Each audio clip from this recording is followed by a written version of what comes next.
Hey guys, so one of the things that I've really been focusing on a lot over the last couple months, and I wanted to share with you because it's added a lot of value to my life, is kind of how and how much time I'm spending on my digital devices. And more importantly, how, to be honest. So iOS came out with their ScreenTime, I think 2 updates ago or something, which finally opened up the lens to how much time we're actually spending on our phones. And I was shocked to find out that I was spending like 3 to 3.5 hours a day on my device, on my phone. And I was really shocked until I found out my wife actually spends even a little bit more time than me. And that I had several family members that spend even significantly more time than that were spending 4, 5, 6 hours a day on their phones alone. And so I really started to become more intentional about how I spend my time on my device. I think that's the big takeaway here. And I started to look at it more like a diet, right? Where there's health food, there's snack food, and there's junk food. And I look at the health food because I spend a lot of time on my phone listening to podcasts or audiobooks, reading newsletters and articles that are helping me with my profession, helping me to become a better coach and maybe a better husband or a better business person, whatever it may be, a better father. And so all of those I would consider health food as part of my digital diet, right? There's also times where I would literally just dive in and call friends to see how they're doing, or maybe dive into social media and just start commenting and liking for a half hour on people's profiles, things that they're excited about, projects they're working on, their family. I would consider all of this healthy ways to be spending time on our devices. I also have my snacks, and these are things like, I'm a big sports fan, so when I'm looking at scores or reading about my teams and looking at standings, all of that type of stuff, I've started to spend a lot more time researching and looking into cryptocurrencies and stock market and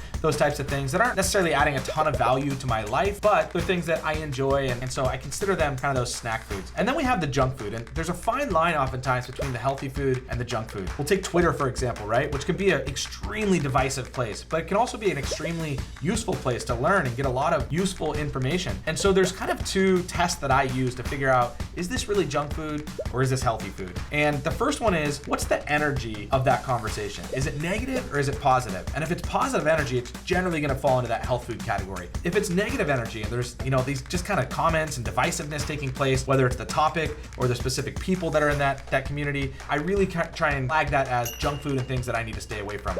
The second one is the amount of time that we're spending in these. So too much of a good thing can turn into a bad thing and turn into a junk food at any time. And then also, when are we doing it, right? And so if we're doing it when we have natural breaks or when we've earmarked time to kind of spend time on our phones, great. But if we're doing it at the dinner table or time in the evening when we should be spending time with our kids, this is when it starts to, even a good thing and an educational piece, or we're diving into other people's profiles and liking and commenting, can start to turn into a junky part of our diet. And so I want you to really have an awareness of, is this healthy, is this snacky, or is this junky every time that you're spending time on your digital devices. Lastly, I want to give you 2 tips of things that have really helped me to spend much more quality time on my phone, which allows me to spend much more quality time with the other things outside of my phone that are more important to me. Number 1, I've set up multiple profiles for each one of my social medias. And so like Twitter or Instagram or YouTube, I have what I call kind of my health food, which is my, the people that I follow that are educational and the thought leaders that I really want to hear from. I have them in one profile. And then I have all my bands and sports teams and celebrities and kind of all those kind of more snacky, maybe sometimes junky, but